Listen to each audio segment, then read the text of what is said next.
5 anos, a rotina de Romério é dividida entre as atividades de servidor público e produtor rural.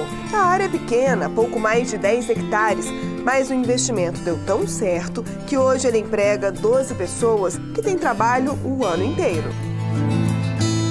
Plantamos couve, brócolis, rúcula, agrião, espinafre, acelga e o cheiro verde, que é um dos carros-chefe nosso. Todas essas verduras são cultivadas em 2 chácaras no Distrito Federal.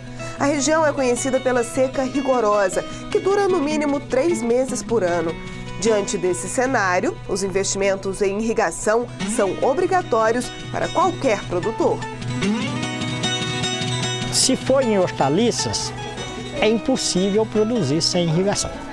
Tem que ser plantado o ano inteiro, como eu falei no início, mesmo no período chuvoso, você tem que fazer uma irrigação complementar. Ficar 2 semanas sem chuva, 1 semana sem chuva, se não irrigar, as plantas vão morrer. Não é só nas pequenas plantações que a irrigação é fundamental para garantir produtividade.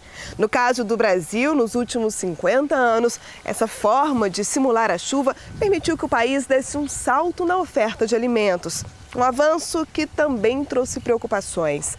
Hoje, a agricultura é o destino de 70% de toda a água retirada da natureza.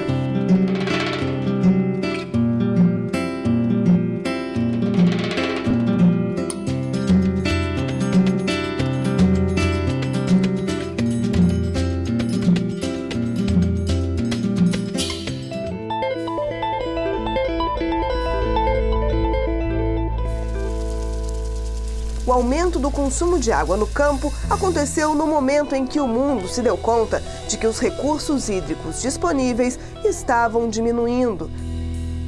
Essa coincidência fez muita gente atribuir ao setor agrícola o rótulo de vilão da natureza.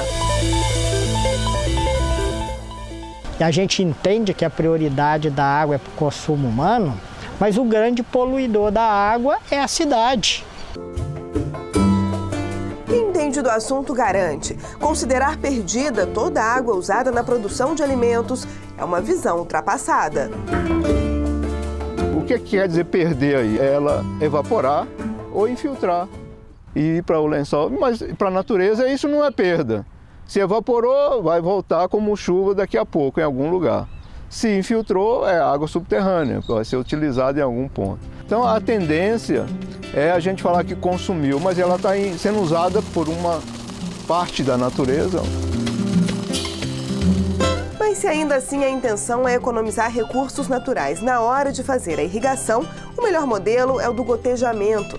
Pela técnica, uma mangueira furada é instalada ao longo de toda a plantação. Dessa forma, a água é liberada bem perto da raiz da planta. O gotejamento e a aspersão são apenas exemplos de técnicas disponíveis no mercado. Para quem entende do assunto, mais importante que o método escolhido é a forma que o produtor utiliza esse recurso. Só o manejo correto vai permitir que o país produza cada vez mais alimentos sem que a atividade seja um peso para a natureza. O caminho passa pelo desenvolvimento de tecnologias e também pela qualificação do produtor. Em relação às pesquisas, os avanços já são uma realidade. O desafio agora é preparar os agricultores para aplicar as técnicas de forma correta. A rigor, praticar a irrigação não é colocar água, não. Você tem que aprender uma série de técnicas, A água, ela tanto é útil como pode ser prejudicial ao cultivo. Ela sendo oferecida na hora inoportuna, em quantidade indesejada ou na qualidade inadequada, também é prejudicial. Um mapeamento feito pelo governo mostra que o país tem potencial para irrigar 30 milhões de hectares, mas hoje usa esse recurso em apenas 5 milhões. Aumentar a área irrigada pode ser a saída para garantir alimentos a uma população que não para de crescer e nem de consumir. É impossível você continuar avançando na fronteira agrícola, destruindo parte que cada vez mais preservada é no mundo inteiro, e a procura por preservação e a consciência ambiental tem se elevado.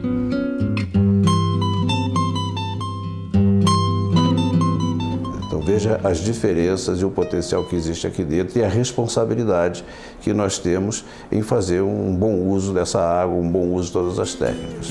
O Brasil tem tudo para ser um celeiro. Não se pode falar que o nosso povo não consiga produzir os alimentos que precisa. O mundo espera até que o Brasil apoie a produção de alimentos para toda a humanidade, porque senão vai faltar.